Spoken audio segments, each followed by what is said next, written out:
Bismillahirrahmanirrahim. Assalamualaikum warahmatullahi wabarakatuh. Waalaikumsalam warahmatullahi wabarakatuh. Alhamdulillahi rabbil alamin. Wassalatu wassalamu ala asyrafil anbiya'i wal mursalin sayyidina wa maulana Muhammadin wa ala alihi wa ashabihi ajma'in, amma ba'd. قال الله تعالى في كتابه الكريم وهو أصدق القائلين أعوذ بالله من الشيطان الرجيم وما خلقت الجن والإنس إلا ليعبدون وقال أيضا واعبد ربك حتى يأتيك اليقين صدق الله العظيم. Bapak-bapak dan ibu pencinta pengajian rutin atau muzakarah ilmiah rutin setiap bulan M Sumatera Utara yang dirahmati Allah Subhanahu wa taala.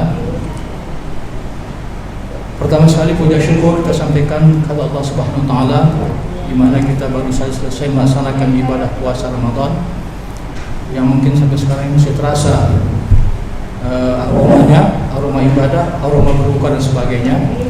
Mudah-mudahan saja ibadah kita tersebut diterima oleh Allah Subhanahu wa taala. Salawat dan salam kita sampaikan keharibaan Rasul kita, idola kita, Nabi besar Muhammad sallallahu alaihi wasallam, yang tentunya kita setiap hari bersalawat padanya. Salawat bukan dalam sholat, tapi salawat di luar sholat. Apakah habis sholat minimal ya 10 kali menjelang atau setelah sholat maghrib mewakili malam, 10 kali setelah subuh mewakili siang. Artinya kalau itu kita amalkan berarti satu hari itu sudah bersalawat kepada Rasulullah. Alangkah lebih baiknya dikata setiap saat atau setiap habis sholat salawat kepada Rasulullah sallallahu alaihi wasallam. Yang sama kita muliakan Bapak Moderator, kebetulan sekaligus Sekretaris Majelis Fatwa MUI Sumatera Utara, kemudian Bapak Pemakalah, Bapak Dr. Haji M. Thohir Tonga, MA, anggota Komisi Fatwa. Dan ini memang kami tidak panggil dari luar, karena kalau yang masih sanggup kami orang dalamlah sebagai pemakalahnya. Oleh karena itu apa yang akan disampaikan ini insyaallah ada manfaatnya kepada kita semua. Paling tidak ulang kaji, ya, paling tidak ulang kaji. Artinya sudah sama kita ketahui tapi lupa. Dengan adanya muzakarah ini kita teringat kembali. Ataupun lebih dari itu, ada yang belum pernah kita tahu, dengan adanya muzakarah ini bertambah ilmu kita. Itulah perlunya namanya pengajian, ya. Jadi mengaji itu memberikan makan rohani. Kita manusia ada fisik, ada rohani, dua-duanya perlu makan ini. Makanan fisik itulah dia, setiap hari kita makan nasi dan lauk pauknya, dan itu halal.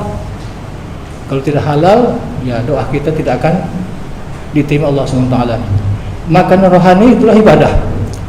Nah, dengan diberikan makanan ini, ya insyaallah rohani jasmani akan sehat. Dan makan rohani pun harus juga halal. Bagaimana bacaan Fatihah itu benar, bacaan yang kita baca ketika sholat itu betul, ya ditambah dengan khusyuknya, itu baru halal ya. Kalau halal berarti makannya bergizi. Dengan demikian kita akan sehat rohani dan jasmani. Itulah modal hidup kita sehari-hari. Apapun kita laksanakan, kalau ini sudah sehat, semuanya akan lancar, lincir dan luncur. Bapak Ibu sekalian, jemaah muzakarah ilmiah rahimakumullah, judulnya ringan sungguhnya memang, tapi barangkali lupa kita. Oleh karena itu kita angkat kembali. Ibadah dan amalan sunat di bulan Dzulhijjah. Sebenarnya tidak ada bulan Dzulhijjah saja, tapi kita akan berhadapan dengan Dzulhijjah, itu kita sebutkan. Apalagi tahun ini ya jemaah kita Indonesia calon haji tak jadi berangkat. Ya, ini mungkin barangkali ada rasa kekesalan ya dan sebagainya, sehingga kita kembalikan untuk kompensasinya. Tidak harus ibadah haji kerjakan, tapi masih banyak ibadah-ibadah lain yang mungkin barangkali setara dengan ibadah haji pahalanya. Bapak Ibu sekalian, agama Islam agama samawi terakhir. Ya, setelah Nasrani, Yahudi, baru Islam lahir. Datang dari langit yang dibawa oleh Rasulullah sallallahu alaihi wasallam. Ajarannya sangat berbeda dengan agama-agama yang lain, dan barangkali yang paling dominan, yang paling berbeda dengan agama-agama yang lain adalah ajaran Islam itu sangat syarat dengan berbagai macam bentuk amal ibadah. Ya, mungkin tidak dimiliki oleh agama yang lain. Banyak santai, banyak main-main, banyak bekerja, tapi Islam hampir setiap saat ada waktu untuk ibadah. Tinggal memilih yang mana kita laksanakan. Ada beberapa jenis ibadah yang bisa dilakukan. Pertama ada ibadah yang namanya ibadah lisani atau lisaniyah, ya, berupa ucapan lidah, ya, baca-bacaan.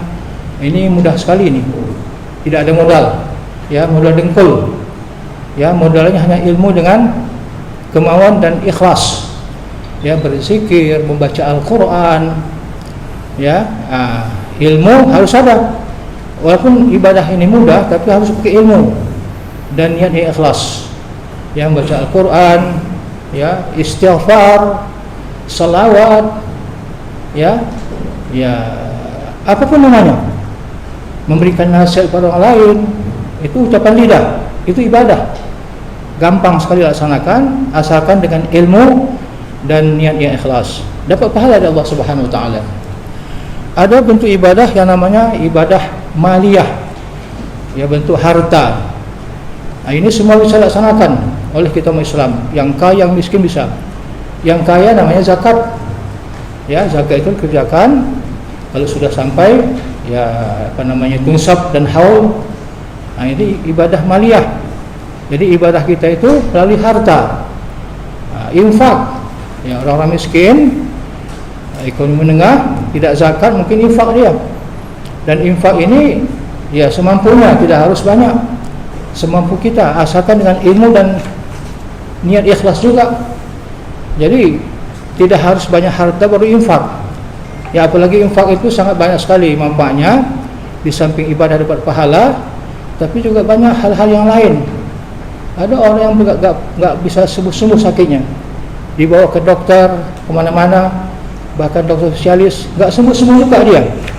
Nah, salah satu di antaranya kata Nabi dengan infak, sedekahkan harta yang halal kepada orang lain yang membutuhkan, itu bisa jadi obat dia. Nah, jadi karena itu dengan bentuk amal maliyah, ya. Nah, tak bisa 500 rupiah, 300 rupiah atau sedikit, ya. Nah, jadi biasanya kalau infak ini orang-orang kaya itu biasanya jangan sama dengan orang miskin, ya, jangan kaya dengan sama dengan orang miskin. Kalau orang miskin infak 1000, ya orang kaya ya 10.000 gitu, ya. Nah, jadi supaya jangan samakan dengan itu. Jadi kata Rasulullah, sebaik-baik infak itu datang dari orang kaya. Ini bukan berarti orang miskin dikucilkan, tidak. Nah, kalau infaknya orang kaya harus banyak, kalau infak orang miskin sedikit. Jadi maka kata Rasulullah, khairus sadaqati, ya, mi'an zahril ghina, datang dari orang kaya dia, ya. Jadi kalau sama orang miskin orang kaya, berarti orang kaya kurang bermanfaat dia. Orang kaya 10.000, orang miskin 10.000. Nah, jadi karena itu maunya orang kaya manulah, ya, kalau sama infaknya itu dengan orang miskin, ya. Jadi karena itu beda orang kaya dengan orang miskin. Kemudian ada bentuk ibadah dalam bentuk qalbi, amal melalui pekerjaan hati, bisa ibadah. Niat yang baik itu sudah ibadah, walaupun belum dikerjakan. Kita punya niat untuk melakukan sesuatu yang baik, ya, belum dilaksanakan sudah dapat pahala itu. Ketika dikerjakan lain lagi pahalanya. Ini amal qalbiyah. Ada keinginan untuk yang baik, belum dikerjakan, ada pahala. Ada kasus ketika Utsman bin Affan sampai di Madinah Al-Munawwarah, sampai di Madinah Munawwarah, beliau melihat orang mengambil air di padang pasir itu rebutan, sehingga akhirnya beliau punya niat ingin untuk membuat sumur bor gitu ya, sumur bor. Akan nanti saya wakafkan di situ, semua orang bisa mengambil. Ya, rupanya ada juga orang Yahudi langsung membangun sumur bor itu. Keduluan maksudnya. Akhirnya ketika Utsman datang kembali, sudah siap dia. Dia sudah punya niat untuk membuat sumur bor tadilah katakan. Jadi beliau datang, ya Rasulullah, saya sudah punya niat dulu ketika saya balik ke Madinah ingin membuat sumur bor ini supaya dapat dimaafkan oleh orang-orang kafir atau orang Islam di sini. Tapi kebetulan sudah siap Rasulullah. Bagaimana Rasulullah? Kata Rasulullah, niatul mu'min khairun min amalihim. Niat orang mukmin itu lebih bagus daripada amal orang kafir itu. Jadi berarti niat yang baik itu sudah ibadah. Bahkan niat yang jelek tak dihitung kejahatan, belum ditulis dia. Ada orang yang untuk jelek dikerjakan dia pun belum ditulis. Imam Syafi'i mengatakan 5 jam setelah dikerjakan, kalau dia tidak kembalikan baru tinta merah. Ya, tapi kalau umpamanya sudah dikerjakan belum dibalikin dia, tak sadar dia, baru tinta merah. Sebelum 5 jam sadar dia, ini aku ni menzalimi saudaraku ini. Jadi akhirnya tak dicatat tinta merah. Itulah bagi Allah Subhanahu wa taala. Niat yang baik sudah ada pahala, dikerjakan lagi pahalanya. Niat yang jelek tak ditulis, bahkan sudah dikerjakan pun belum ditulis sampai 5 jam lagi. Ini kata Imam Syafi'i, saya baca dalam literaturnya. Baru ditulis tinta merah dia. Artinya kalau perlu dikembalikan sudah dicoret tinta merah dia, dapat dosa dia. Itulah baiknya Allah Subhanahu wa taala. Tapi jangan pula hanya ibadah qalbiyah doang, tidak ditambah dengan ibadah fi'liyahnya. Ini kan bentuk ibadah ya. Kemudian ada bentuk ibadah lewat badaniyah, fisik kita itu. Itu ibadah juga. Ya, menolong orang, mengangkat barang berat ya, untuk diangkat ke tempatnya, kita tolong, itu ibadah dia.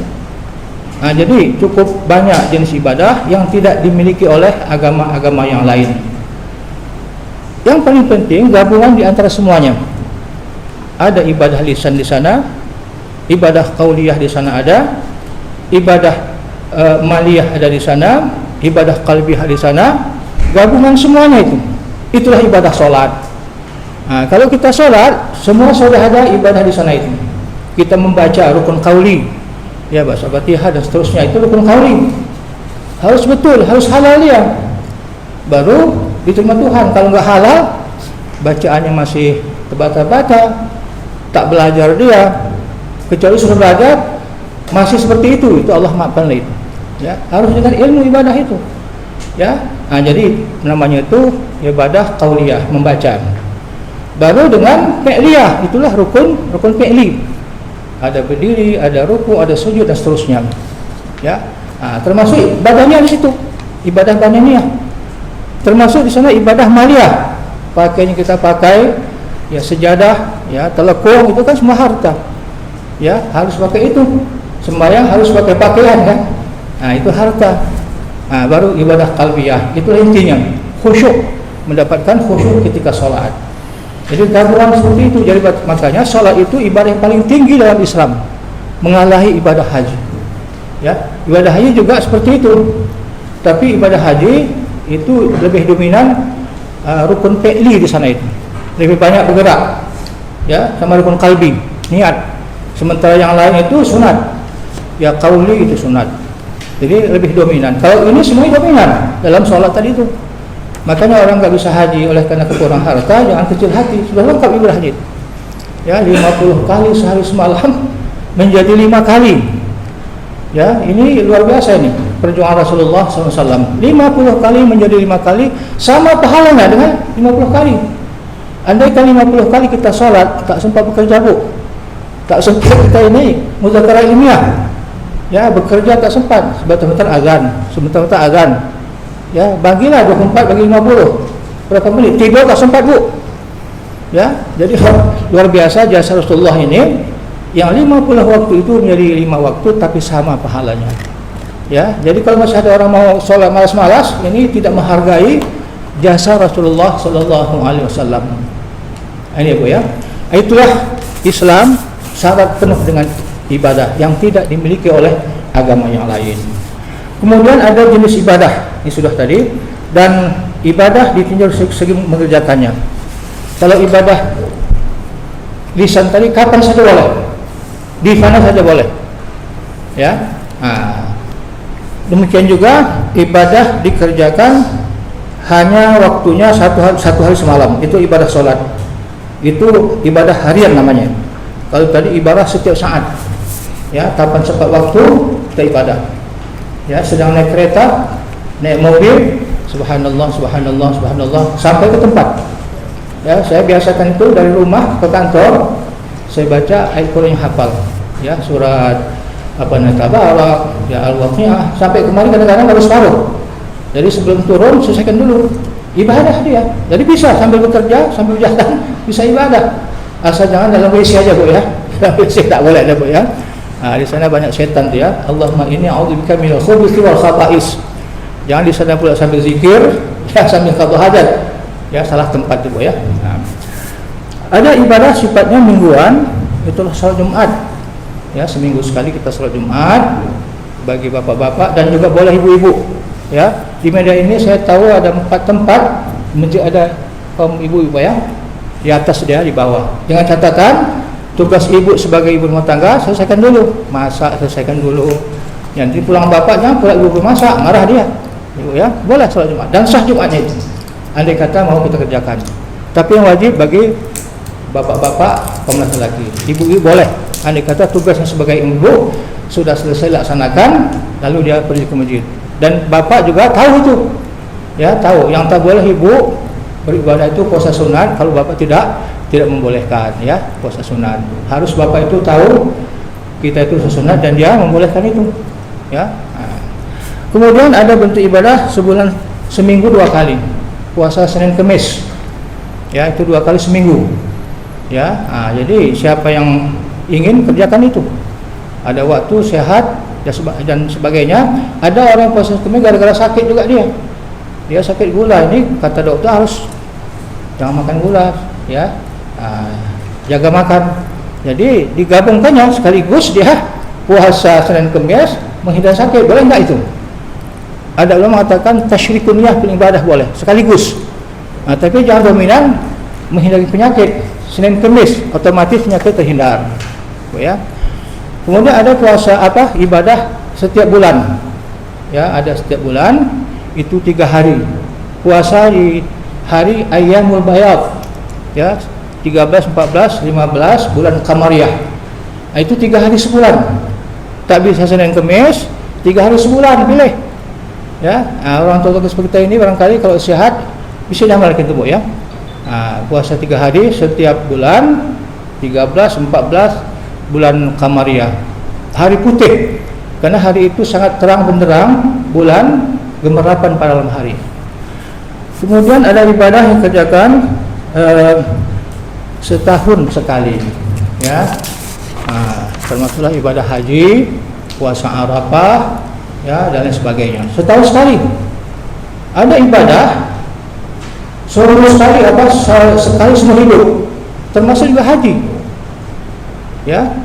Walaupun kita mampu 3 tahun, ya, sudah sah itu hajinya, ya. Tapi kadang-kadang orang enggak puas, barangkali waktu haji pertama kurang banyak ibadahnya, haji kedua sunat, kadang-kadang haji ketiga sunat juga, ya. Atau kadang-kadang haji tamattu, haji qiran.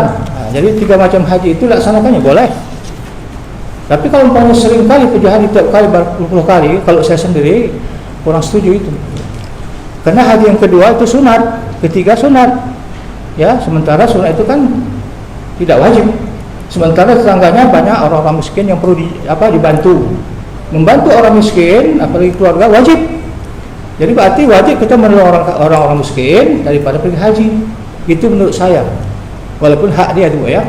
Lebih besar pahala kita nolong orang miskin, kasih modal dia 30 juta, ajari dia beribadah, berdagang, ya, kasih uang sama dia, ya. Itu bisa pahalanya, sehingga akhirnya dia terangkat ekonominya, bahkan suatu saat bisa berzakat dia, bertambah orang kaya. Kalau saya seperti itu, ya. Tapi memang hak mereka tak bisa kita batasi. Tapi lebih bagus menolong orang kaya, itu hukumnya wajib. Kalau orang miskin hukumnya wajib daripada haji berulang-ulang. Dan termasuk salat sunat tasbih ini seumur hidup sekali cukup. Kalau kita belum pernah salat tasbih, barangkali sekali aja boleh Bu. Sama ada. Ya, mari. Biar dengar suara sini. Ya. Salat tasbih itu seumur hidup sekali terjadi dah. Ya, tapi kadang-kadang saya melihat di lapangan ini salat tasbih ini ada yang menurut saya enggak tepat pelaksanaannya itu. Artinya ya dikerjakan berjemaah ya, berjemaah dan sebagainya. Ya, sedangkan ada solat yang disurahkan berjemaah, ada yang tidak. Nah, jadi barangkali itu perlu ditanyakan guru-guru kita bagaimana praktek yang paling bagus solat tasbih itu. Tapi perlu seumur hidup sekali pun jadilah, ya, atau sebulan sekali. Ya, kalau mau sering ya enggak apa-apa. Ya, tapi barangkali lebih bagus ya ibadah qauliyah tadilah, ya, zikir, tasbih dan sebagainya. Bapak Ibu sekalian, mana ibadah yang paling bagus? Di antara ibadah yang banyak tadi, mana yang paling bagus menurut Allah Subhanahu wa taala? Ya, semuanya bagus. Yang paling afdal. Di makalah yang saya buat, menurut pendapat Imam Yusuf Qaradawi, ibadah itu yang paling bagus sekali dikerjakan dengan ilmu, dengan niat ikhlas, menjunjung perintah Allah Subhanahu wa taala, itu motivasinya. Kemudian dikerjakan sebanyak-banyaknya dan terus-menerus secara kontinu. Itu yang paling bagus. Jadi dia beribadah itu, apa ibadahnya? Dengan ilmu dulu. Karena kalau ibadah enggak pakai ilmu ditolak. Imam Ibnu Utsman mengatakan, wa kullu man bi ghairi ilmi a'maluhu mardudatun la tuqbalu. Setiap orang beramal enggak pakai ilmu ditolak mentah-mentah. Nah, ini kondisinya. Jadi jangan kita beramal tanpa ilmu. Ya, ilmunya bisa belajar langsung dengan guru atau bisa membaca, ya, lalu diamalkan. Yang kurang paham tanyakan. Ya, jangan dikerjakan tanpa ilmu, tak diterima. Tapi sebaliknya yang punya ilmu enggak beramal, lebih parah lagi. Ya, fa'alimu bi ilmihi lam ya'malan mu'adzabun min qabli ubadil wasan. Orang berilmu enggak beramal, bertumpuk ilmunya segudang, tapi tidak diamalkannya. Ini menurut Ibnu Utsman, nanti dia diazab di akhirat lebih dulu daripada penyembah berhala. Ya, lebih dulu dari penyembah berhala. Wa alimun bi ilmihi lam ya'malan mu'adzabun min qabli ubadil wasan. Orang alim ilmunya banyak tapi enggak diamalkan, dia nanti di sana diazab dulu oleh Allah daripada penyembah berhala. Nauzubillah min dzalik. Jadi semata salah berilmu tak beramal salah, enggak punya ilmu tak salah, ya, juga salah. Tapi yang penting cari ilmu, diamalkan dia. Ya, dan sebagainya dengan ikhlas. Itu paling tinggi. Kemudian kedua, dia beramal dengan ilmu dan ikhlas menyembah Tuhan tapi kurang, enggak banyak. Ya, memang terus menerus. Itu bagus. Nomor 2 itu. Ya, nomor 2 walaupun sedikit tapi mudawamah. Ya, mudawamah. Afdalul a'mal ahmazuha wa adwamuha wa inqallat. Sebab amal ibadah kata Rasulullah, datang konsep dari Rasulullah. Rasul mengamalkan itu. Ya, kita bisa melihat di di hadis Jami'ul Kalim, ya, itu semua lengkap ada itu. Amal Rasul seperti ini, diamalkan terus menerus walaupun sedikit, itu lebih bagus daripada banyak tapi sekali-sekali. Ya, banyak tapi sekali-sekali. Ya, oleh karena itu ini yang kedua, ya, pakai ilmu, pakai niat ikhlas, dikerjakan karena perintah Allah Taala tapi jumlahnya sedikit. Ya, walaupun terus menerus. Ini nomor 2. Yang ketiga, dia beramal pakai ilmu tapi ikhlasnya kurang. Ikhlas tapi ada, tapi kurang dia. Kenapa? Mungkin ada mengharapkan sesuatu yang sifatnya duniawiyah, ingin pujian dan sebagainya lah. Jadi ikhlasnya itu tidak 100%, dikerjakannya banyak dan terus menerus. Ya, tapi tetap laku bagi Allah Subhanahu wa taala. Ya, ada sedikit niatnya itu menyimpang daripada niat karena Allah Ta'ala. Jadi orientasinya itu kepada Allah Ta'ala ada, tapi juga kepada dunia juga ada. Ini yang nomor 3. Yang nomor 4, dengan ilmu tapi niatnya sedikit kurang ikhlas. Ada mengharapkan duniawiyah, izin pujian, apalagi ingin amplop saya beramal ini amplop nih, kalau nggak ada amplop nih nggak ikhlas saya nih. Nah, itu namanya ada sedikit yang menyimpang tuh ya. Nah, tapi barangkali Ustaz nggak pernah mengharapkan itu, ya, terhindar daripada itu, dikasih ya sudah, nggak apa-apa. Ya, masih banyak rezeki yang lain, ya. Nah, tapi kalau sudah ketentuannya dari BKM seperti itu, jangan pula dipenggal situ kan. Nah, tapi diminta tidak ada, ya, ikhlas. Itu yang nomor 4, sedikit jumlahnya, tak banyak. Jadi orientasinya mencari ridha Allah Subhanahu wa taala. Bapak Ibu sekalian yang saya hormati, kemudian Ramadan sudah berlalu. Itulah induk puncak kita beribadah. Tidak ada ibadah yang paling hebat pahalanya kecuali Ramadan. Maka beruntunglah umat Islam, insyaallah kita termasuk di dalamnya itu, yang mengisi ibadah di Ramadan itu dengan sebagainya. Qad aflaha man zakkaha. Beruntung orang yang mengisikan dirinya dengan ahli ibadah, karena ibadah Ramadan itu luar biasa. Ya, ibadah fardu sama dengan 70 kali lipat. Satu hari kita sholat sama dengan 350 kali kita sholat di bulan yang lain. Satu hari kita berpuasa, 70 tahun muka kita dihindarkan dari api neraka. Ya. Kemudian yang sunat sama dengan fardu, tambah Lailatul Qadar, tak terhitung itu. Makanya Nabi mengatakan, ya, semua amal ibadah itu adalah mereka untuk mereka. Kullu amali ibadatin lahu, ya, illa shaum fa innahu li wa ana ajzi bih. Itu sudah berlalu, tak ada lagi, ya. Mungkin harapan kita mengharapkan Ramadannya akan datang, ya, kalau sampai, kalau tidak, ya rugilah kita. Waqad khaba man dasaha, rugilah orang yang mengotor dirinya, kena lupa dia. Makanya, ya, setiap Ramadan datang, kita anggaplah Ramadan itu akhir hayat kita, akhir Ramadan, supaya kita termotivasi untuk ibadah pada Allah Ta'ala. Jangan nanti Ramadan akan datang lah, ya, saya punya cucu baru saya penuhi, ya, saya punya harta baru saya penuhi, dan sebagainya. Setiap Ramadan datang, anggap itulah akhir bulan Ramadan yang kita hadapi, sehingga termotivasi untuk ibadah. Kalau pun meninggal, aman kita, sudah ada ibadah kita pada Allah Ta'ala. Ya, jadi jangan ditunda-tunda, itu sudah berlalu, akan berbuat. Kita berdoa pada Allah SWT, semoga doa kita diijabah sehingga sampai Ramadan yang akan datang. Amin ya rabbal alamin. Tapi timbul pertanyaan, ada orang yang nggak pernah berdoa, nggak pernah ibadah, tapi panjang umurnya, sama-sama panjang ini, ya. Apakah sama nih Pak kualitas mereka ini? Yang beramal, berdoa, panjang umur. Ada yang tak berdoa, sama saja. Akhirnya dia, sama saya kuliah, tak berdoa, tak puasa, tak ibadah, panjang umurnya. Ya, tentu kita dapat menjawab sudah pasti tidak sama. Ya, doa itu sendiri sudah ibadah dia. Beribadah kepada Allah itu melalui doa. Doa mukhul ibadah. Ayat itu Allah Ta'ala itu sangat kaya, sangat suka diminta dia. Ya, semakin banyak permintaan, semakin banyak, ya, Allah Ta'ala kasih dengan kita. Sombong hambaku kalau enggak meminta sama aku. Oleh kerana itu banyak doa bu. Apa saya minta sama Tuhan? Yang menurut kita itu wajar. Tapi tak wajar jangan diminta. Ya. Jadikanlah aku bulan depan dapat mobil Alphard. Awak tak bekerja, tak mungkin bu, ya. Oleh kerana itu doa yang wajar sama kita menurut Allah Ta'ala itu bisa. Semakin banyak diminta, semakin suka Allah kepada kita itu. Allah kaya.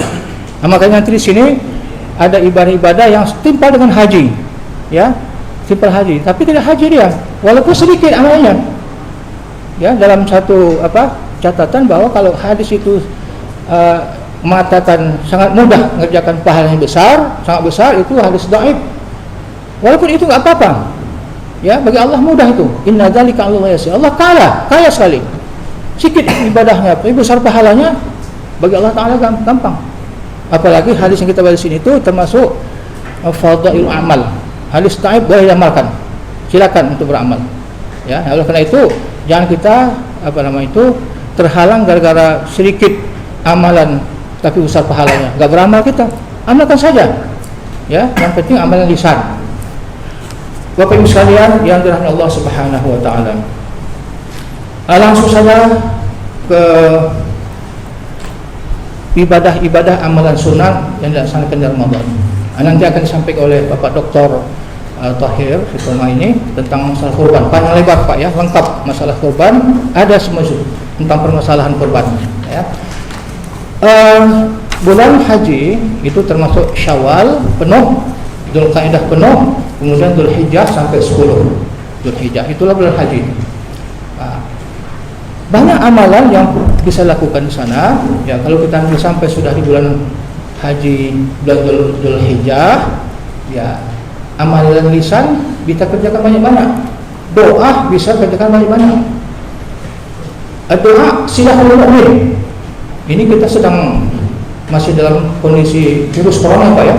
Sampai sekarang Allah Ta'ala belum mencabutnya, belum angkatnya. Nah, tinggal doa kita ini. Ya, Allah mendengar doa hambanya itu. Ya, tapi siapa di antara kita yang didengar? Allah yang tahu. Karena doa itu banyak kali syaratnya. Pertama, orang berdoa itu yang dimakan, yang diminum, ya, yang dipakai, yang di tempat tinggalkannya, ya, tinggal dia, itu semuanya halal. Itu yang pertama syaratnya itu. Walaupun ibadahnya cantik sekali, tapi yang syarat ini nggak dipenuhi, makanya makan haram, rumahnya rumah haram, ya, kemudian pakainya haram, semua fasilitas hidupnya itu haram, itu nggak didengar Tuhan. Jadi bersihkan dulu itu, baru minta sama Tuhan. Ya, kalau sudah dipenuhi, baru penuhi syarat ada berdoa. Apa saja ada doa itu, ya, baru diterima Allah Subhanahu Wa Taala. Tentunya pertama nanti sampai di bulan Dzulhijjah, apalagi sampai pada tanggal 8, 9 dan 10. 8, 9 itu puasa tarwiyah. Ya, 9 puasa Arafah. Ya, puasa tarwiyah itu puasa ragu. Nabi Ibrahim bermimpi pada malam 8 itu menyembelih putranya Ismail. Ragu dia, betul enggak ini? Walaupun mimpi Nabi itu tidak ada yang dusta kan, pasti benar. Tapi beliau ragu nih, benar enggak ini? Masa saya disuruh menyembelih anak saya? Malam kedua itu lagi dia. Malam 9 Arafah. Betul mimpinya itu. Jadi 2 hari kalau kita puasa, kalau tidak puasa Arafah. Puasa Arafah ini dapat menghapus dosa setahun yang lalu yang akan datang. Luar biasa ini. Hanya 1 hari puasa dosa yang telah lalu setahun diampun Tuhan, yang akan datang diampun Tuhan. Pekerjaan yang mudah tapi pahala besar. Ini harus dikerjakan, gampang sekali ini. Ya, 1 hari kita berpuasa 9 Dzulhijjah, pahalanya 1 tahun dosa dihapuskan Tuhan yang lalu, dan 1 tahun yang akan datang dihapus Tuhan. Ada mengatakan ini dosa besar atau dosa kecil? Itu tergantung Allah Ta'ala lah. Ya. Tapi yang barangkali amalkan saja itulah. Tak usah kita harus dosa besar amalkan saja lah, tergantung Allah Ta'ala itu. Yang pula kita terlalu memilih, kalau enggak dosa besar enggak usah lah. Walaupun dosa kecil enggak apa-apa lah, tergantung Allah Subhanahu Wa Ta'ala. Kemudian sebelum kita salat Idul Adha, kita berpuasa dulu, ya, imsak maksudnya. Sebelum, jangan makan apa-apa dulu, ya, sampai kita habis salat Idul Adha, baru kita berbuka bersama-sama. Ya, untung-untung sudah ada sate yang disembelih kan. Sate yang disembelih untuk kurban tadi dimakan sama-sama, atau pulang ke rumah masing-masing. Itu sunat. Ya, pekerjaan Rasulullah SAW, gampang kerjakannya. Kalau mau makan jam 3 subuh, makan kenyang dulu kan. Mana tahu bapak ibu nggak bisa keluar, kalau nggak makan dia kali. Jam 4 subuh makan dulu. Ketika terbit fajar, ya nggak usah makan sampai kita berbuka setelah salat Id. Ini amalan sunat juga itu. Ya, kemudian yang paling gampang tilawatul Quran. Tiada hari kecuali baca Al-Quran. Al-Quran 6.660 ayat. Ada yang panjang, ada yang sedang, yang pendek. Ya, kita hanya baca Yasin malam Jumat. Seakan-akan Quran itu cuma Yasin aja. Kasihan surah yang lain. Jadi caranya pun bagus. Ya, ada metode yang dilaksanakan oleh para qari kita. Itu supaya Quran dibaca setiap hari minimal itu 2 halaman. Ya, berarti 4 halaman ya. 2 lembar 4 halaman. Itu kalau dibaca setiap saat, ya, itu nggak akan bosan. Ya, ada terasa sama dia, ada yang bisa kerjakan baca Quran. Itu minimal. Ya, dari mulai Fatihah sampai akhir, nanti habis ulang balik. Ya, itu akhirnya tidak membosankan dia. Karena kadang-kadang kan bosan Pak ibadahnya. Jadi dengan cara itu tidak bosan dia. Andai kata terhalang ada pekerjaan sebagainya, hari besoknya diqadha. Kalau 4 halaman, 8 halaman dia. Begitu seterusnya sampai akhir hayat kita. Kalau dapat Quran rumah ada berapa? Ada 10. Semua kita baca ini. Ya, berarti saksi kita kepada Allah. Ada Quran rumah 10 biji, gantian ini sudah baca, ini baca, ini baca. Itu saksi. Ya, zaman sekarang ini banyak orang baca Quran, apa namanya itu, dengan melalui HP ya, HP ya. Ini Quran di rumah supaya dia dibaca, semua dibaca. Jangan satu Quran itu aja. Itu menjadi saksi dia. Ya, nanti kalau kita meninggal, kadang-kadang taruh di atas kepala kita. Kalau dia bisa ngomong, wahai jenazah, wahai fulan, dulu ketika engkau hidup kau baca aku, selama ini kau tinggalkan aku. Ya, merasa dia itu kehilangan dengan kematian jenazah tadi itu. Tapi nyatanya banyak orang nggak baca Quran, ya, ketika meninggal ditaruh di atas kepalanya. Ini barangkali mau ngomong apa dia? Quran ini. Selama itu nggak pernah baca Quran dia, bahkan taruh di dadanya. Apakah salah? Oh, tidak salah. Tapi alangkah sumbangnya ya. Ketika hidup dia nggak pernah baca Quran, tapi ketika mati Quran ditaruh di kepalanya. Suruh baca dia. Ya, walaupun kata Imam Abi Talib, Ali bin Abi Talib, an-nasu niyamun wa idza matu intabahu. Manusia ketika hidup dia mati, tapi ketika mati dia hidup. Sadar dia. Ya, itu kan kata Imam Ali bin Abi Talib. Tapi tidak mungkin ya, yang hidup itu kan roh kan. Jasadnya sudah meninggal. Karena yang makan manusia itulah roh dan jasad. Yang abdun, ya, abdun. Wa ma khalaqtu jinna illa liya'budun. Tidak kami ciptakan jin dan manusia kecuali mereka hanya untuk mengabdikan diri kepadaku. Jadi abdun itu adanya unsur rohani dan jasad. Ada nyawa. Kalau sudah tidak nyawa bukan abdun namanya itu. Ya, jenazah atau mayit. Ya, kita mungkin barangkali akan jadi jenazah, akan jadi mayit. Kapan waktunya Allah yang tahu. Tapi sekali untuk itu. Sekarang kita abdun, nanti akan jenazah, ya, akan mayit. Ya, otomatis tak bisa kita pertahankan itu. Siapapun orangnya, ya, akan sampai ke sana itu.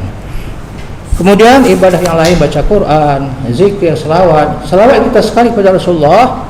Saya baca ada buku, gitu ya. Ada 80 macam bentuk selawat. Pilih yang mana aja. Yang pendek pun jadilah. Allahumma salli ala Sayyidina Muhammad wa ala alihi Sayyidina. Dia pun jadi. Ya, ada selawat nariyah, ada selawat munjiyah, macam-macam. Ya, ada selawat tibbiyah. Yang mana pun jadi. Tapi jangan lupa untuk selawat setiap hari. Sekali kita selawat, 10 kali Rasulullah menjawab selawat itu. Yakinlah kita bahawa Rasulullah jasadnya masih utuh, tidak dimakan bumi. Ya, begitu juga jasad orang-orang yang hafal Quran, orang yang menghafal Quran, tidak akan dimakan bumi itu. Ya, ada hadis saya baca, ya, idza mata hamilul Quran. Kalau meninggal orang yang hafal Quran, yang mengamalkan Quran walaupun enggak hafal dia. Ya. Apa kata itu? Allah berkata kepada bumi, jangan engkau makan jasadnya. Allah mengatakan pada bumi, jangan kau makan jasadnya. Idza mata hamil Quran au hawahu, ya, Allah mahu kepada manusia, la ta'kul lahmahu, jangan makan dagingnya. Apa kata bumi? Bagaimana saya makan dagingnya? Ya Tuhan, sementara di dalam dadanya ada Al-Quran, tak sanggup dia makan itu. Jadi makanya kalau ada jasad yang masuk utuh, itu orang baik lagi. Apakah dia hafal Quran, apakah dia itu mengamalkan Al-Quran dan sebagainya.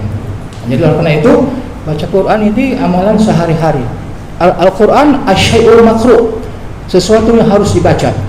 Tentu dengan ilmu tajwid. Ya, kalau punya suara indah dengan suara indah. Jadi banyak sekali amal ibadah yang dapat dikerjakan di bulan Dzulhijjah ini, terutama kepada jemaah haji yang gagal haji tahun ini. Sebagai pelipurara, banyaklah amal ibadah sunat ini. InsyaAllah ada hikmah di sini semua. Tidak ada Tuhan memberikan malapetaka bala pencobaan itu yang tidak ada hikmahnya itu. Ada hikmah semua itu semuanya. Ya, cuma kadang-kadang kita tidak sabar. Ya, apalagi di masa virus corona ini.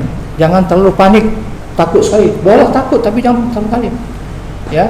Jadi Imam Ibnu Sina ya, seorang dokter muslim yang terkenal dan bukunya sebagai referensi semua ahli medis di dunia sampai sekarang ini, beliau mengatakan apa katanya itu, al-wahmu nisbudda. Ya, takut panik yang terlalu bisa mendatangkan penyakit. Yang tak sakit panik kali dia, jadi tak sakit, jadi sakit dia. Yang sudah sakit bertambah sakit separuh kalau panik. Ya. Yang kedua al-itminan, ya, nisbuddawa, tenang Waspada itu separuh kesembuhan. Ya, apalagi yang tak sakit, separuh dia akan dapat kesehatan ini. Yang sakit separuh sembuh dia. Kemudian sabar perlu. Wasabru, ya, bidayatu syifa, permulaan untuk sembuh secara keseluruhan. Jadi sabar kita. Ya, itulah obat. Ya, panik itu boleh. Ya, tapi jangan keterlaluan. Ada dua panik, Pak, insyaallah. Allahumma inna na'udzubika minal hammi wal hazan, ya, wa minal ajzi wal kasal, dan seterusnya. Ada doanya itu. Ya, minta sama Tuhan, ya. Kalau itu pertama, insyaallah apapun yang kita hadapi ini menjadi bentuk ibadah pada Allah SWT. Semua kegiatan kita ibadah. Karena ibadah itu ismun jami'un lima yuhibbillahu ya Allah min qaulin aw fi'lin aw qalbin. Semua kegiatan kita yang orientasinya mencari ridha Allah, perkataan, perbuatan, hati, itu ibadah. Mencari nafkah untuk keluarga di rumah, menutupi sandang pangan, itu ibadah. Bukan hanya sholat dia. Sholat ibadah mahdoh. Ibadah ada dua, ibadah mahdoh, ibadah ghair mahdoh. Jadi dua-duanya bisa kita lakukan kapan saja, di mana saja, asal ada kemampuan. Mudah-mudahan sebagai pembuka itu saja sampai kita dulu. InsyaAllah nanti akan dikembangkan dengan tanya jawab. Saya kembali kepada moderator. Assalamualaikum warahmatullahi wabarakatuh. Waalaikumsalam warahmatullahi wabarakatuh.